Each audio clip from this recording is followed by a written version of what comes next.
Hello everyone, welcome to a new blog. সবাই কেমন আছো? আশা করছি সবাই ভালো আছো। আমিও কিন্তু খুব ভালো আছি। আর সবাইকে happy happy happy new year. তারপর সবাই বলো সবার 2025 ঠিক কেমন কাটছে? আমার কিন্তু বেশ ভালোই শুরু হয়েছে 2025টা, কিন্তু এটা কিন্তু 2024-এর 31 ডিসেম্বরের ব্লগ ছিল। আমার 2024টা ঠিক তেমন ভালো কাটেনি সারা বছরই, কিন্তু শেষের দিকটা কিন্তু বেশ ভালোই কাটছে। কারণ 25শে ডিসেম্বরও আমার খুব ভালো কেটেছে, আর 31 ডিসেম্বরও কিন্তু আমার ভালোই কেটেছে। কারণ ঘোরাঘুরি ছিল তো, ওই কারণেই হয়তো ভালো কেটেছে। আর আমি ঘুরতে কিন্তু খুবই ভালোবাসি। আর 31 ডিসেম্বরে কিন্তু আমি আমাদের বাড়ির কাছাকাছি রসিক বিলে ঘুরতে গিয়েছিলাম। আর এই জায়গাটা কিন্তু আমাদের বাড়ির খুবই কাছে, অনেক দূর দূর থেকে কিন্তু লোক ঘুরতে আসে, কিন্তু আমাদের বাড়ির কাছে তো, তাই হয়তো আমাদের সেরকমভাবে যাওয়া হয় না। তাই এবার ঠিক করলাম যে ঠিক আছে, চলো এবার 31 ডিসেম্বরে রসিক বিলি ঘুরতে যাওয়া যাক।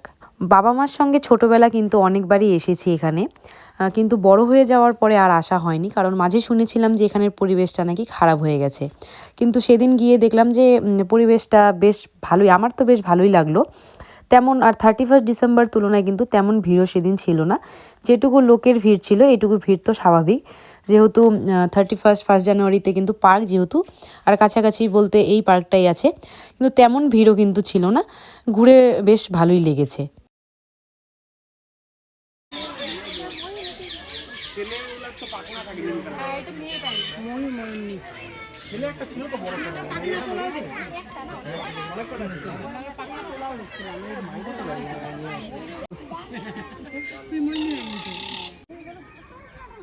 আর এই জায়গাটাকে কিন্তু আগের তুলনায় অনেকটাই পরিবর্তন করেছে। এই ব্রিজ ট্রিজগুলো কিন্তু একদমই নতুন বানিয়েছে। আর জায়গাটা কিন্তু বেশ ভালোই পরিষ্কার পরিচ্ছন্ন ছিল। আর যেরকম শুনেছি তেমন তো আমার একদমই মনে হলো না, কারণ অনেক ফ্যামিলির লোকও কিন্তু এসেছিল। আর আমি এক দুজনের সাথে কথাও বলেছিলাম, শুনলাম কোচবিহার থেকেও কিন্তু অনেকে ফ্যামিলি নিয়ে সেদিন ঘুরতে এসেছে। আর এই জায়গাগুলো কিন্তু একদম নতুন বানিয়েছে। আর এদিকে দেখলাম যে সব কিছুর দোকানও বসেছিল, সব কিছুই পাওয়া যাচ্ছিল বেশ মেলার মতো। আর আমি অনেক দিন আগে একবার দিদিদের সঙ্গে এখানে এসেছিলাম, তখন এসে এখানে আমি ফুচকা খেয়েছিলাম। এখানের ফুচকা আমার বেশ ভালো লেগেছিল, কিন্তু সেদিন আমার তেমনও ভালো লাগেনি ফুচকাটা। আর এখান থেকে কুল, পেয়ারা মাখা, তারপর মিশাল খেয়েছিলাম। মিশালটা খেতে বেশ ঠিকঠাকই ছিল, মানে সব কিছুই টেস্ট করেছিলাম। তারপর এখান থেকে পাপড়ি চাটও নিয়েছিলাম। পাপড়ি চাটটা তেমন ঠিক ভালো বানাতে পারিনি, মানে পাপড়ি চাট আমার মনে হয়নি, ঘুগনি মনে হয়েছিল খেয়ে। আর দেখো, তোমাদের সঙ্গে কিন্তু আমি জায়গার সঙ্গে সঙ্গে ফুড রিভিউ দিয়ে দিলাম। আর এখানে কিন্তু অনেকগুলো হরিণ আছে, প্রায়, না আমি ঠিক জানি না কতগুলো হরিণ আছে। আর এখানে কিন্তু একটা বাঘ আছে, এত বড় এরিয়ায় একটা বাঘ আছে, কিন্তু আমি কোনোদিনও এটাকে ঘুমন্ত ছাড়া অবস্থায় কিন্তু দেখিনি। আর এখানে দেখো অনেক কিন্তু ফুলের চারা উঠেছিল, কিন্তু গাছগুলো সামনে থেকে একদম ভালো ছিল না, পাশে এগুলো পাওয়া যাচ্ছিল। আমি ওখান থেকে এটা একটা কিনে নিয়েছিলাম। এরপর 3টা সাড়ে 3টার মধ্যে কিন্তু আমার ঘোরা কমপ্লিট হয়ে গিয়েছিল। তারপর আমি ওখান থেকে বেরিয়েও গিয়েছিলাম। আর সন্ধ্যায় তো আমাদের আজকে পিকনিক ছিল। পিকনিক ঠিক নয়, আমার 2 বান্ধবীর বর মিলে এই খাওয়া দাওয়ার একটা অ্যারেঞ্জমেন্ট করেছিল 31 ডিসেম্বর রাতে। সেখানের জন্যই রেডি হয়ে বেরিয়ে পড়েছিলাম, কারণ ওরা বাজার করতে এসেছিল সবাই মিলে। তাই ওরা ফোন করে সবাই ডাকছিল আমাকে যাওয়ার জন্য, সেখানেই গিয়েছিলাম।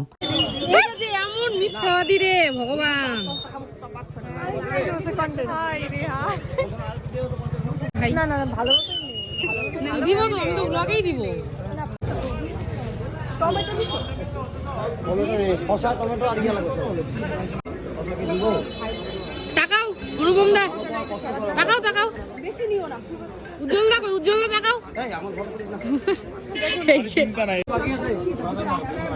ও একটু ভয়েস দে, এটা হচ্ছে বান্টির, এটা ভয়েস দে।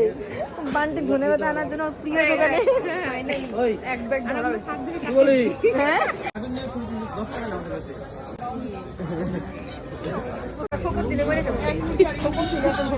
তোর কথা সেই বুঝছে।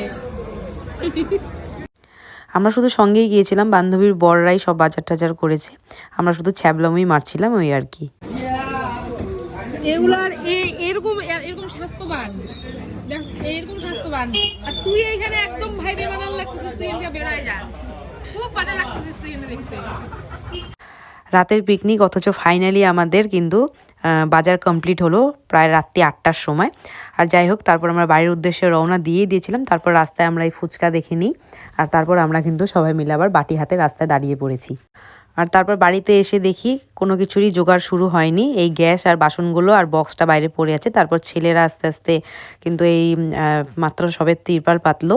আর এখানে দাদা কিন্তু এই মাংস ধুবের জন্য মাংসগুলো সব নামিয়ে নিচ্ছে। আস্তে আস্তে সব জোগাড় যন্ত্র আর কি শুরু হয়ে গেছে। যাই হোক, তারপর আমরা সবাই মিলে আর কি বসে পড়েছি সবজি কাটার জন্য। সবজি রসুন যা যা আর কি কাটাকুটি করতে হয়, যদিও সবাই মোটামুটি প্রফেশনাল লোকই ছিল, তাই বেশি কিন্তু দেরিও হয়নি আমাদের। প্রায় 12:30টার মধ্যে আমাদের সব রান্নাবাড়ি কমপ্লিট হয়ে গেছে। আমাদের প্রফেশনাল রাঁধুনি।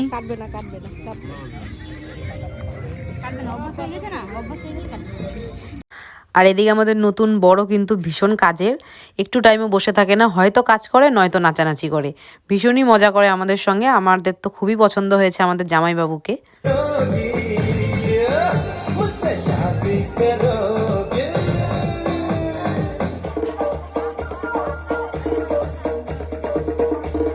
আর তারপর কিন্তু আমাদের যোগাযন্ত্র কমপ্লিট হয়ে গেছে। আর এদিকে কিন্তু দুই জামাইবাবু লেগেও পড়েছে রান্নাবাড়ির জন্য। আর এখানে দেখো বৌদি দিদিরা সবাই দাঁড়িয়ে আছে। আর এখানে একদম নতুন বর কিন্তু কামাল করে দিয়েছে, দারুণ সুন্দর রান্না করে, একদম সত্যিই খুব টেস্ট হয়েছিল।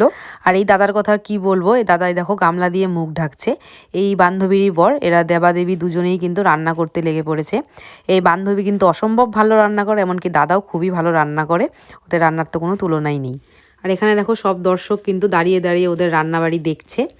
আর এখানে নতুন জামাইবাবু কিন্তু শুকনা মাছ রান্না করেছিল, অনেকেই জানি নাক সিটকোবে, কিন্তু আমরা ভীষণই ভালোবাসি খেতে, সেটাই রান্না করেছিল আর ভালোও হয়েছিল খেতে। আর এরপরেই কিন্তু শুরু হয়ে গেছে আমাদের সেই ভয়ঙ্কর নৃত্য, যেটা বিয়েতে আমরা করতে পারিনি, সেটাই পিকনিকে করে আমরা পুষিয়ে নিয়েছি। আর জিজু, আমাদের নতুন জিজু যে নাচে, উফ, এর সঙ্গে তাল দিয়ে আমরা কোনোদিনও পারবো না। সেই ভয়ঙ্কর নাচে, সত্যি দারুণ মজা হয়েছে, সত্যি এত মজা করেছি, ভীষণ মনে থাকবে একদম।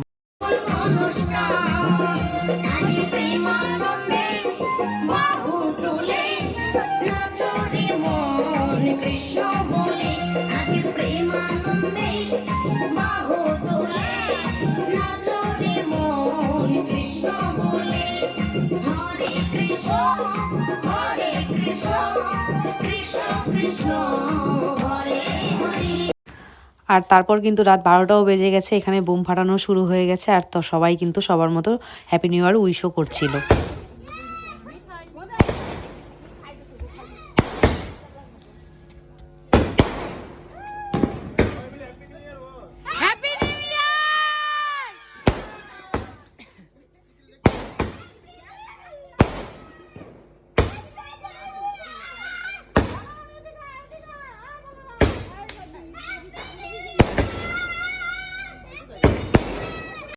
আর তারপরেই কিন্তু আমরা প্রথম দিকেই খেতে বসে পড়েছিলাম, কারণ কি অনেকটা রাত হয়ে গেছিলো, প্রায় 2টোর মতোই বেজে গিয়েছিল।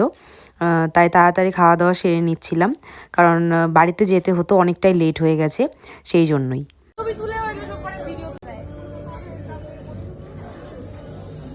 আর তারপর আমি বাড়ি চলে আসি। আর আমার 31 ডিসেম্বরটা তো এইভাবেই কাটলো। আর যারা যারা ভিডিওটা দেখছো তারা একটা করে সাবস্ক্রাইব করে দিও। আজকের ভিডিওটা এই পর্যন্তই। Thanks for watching, by.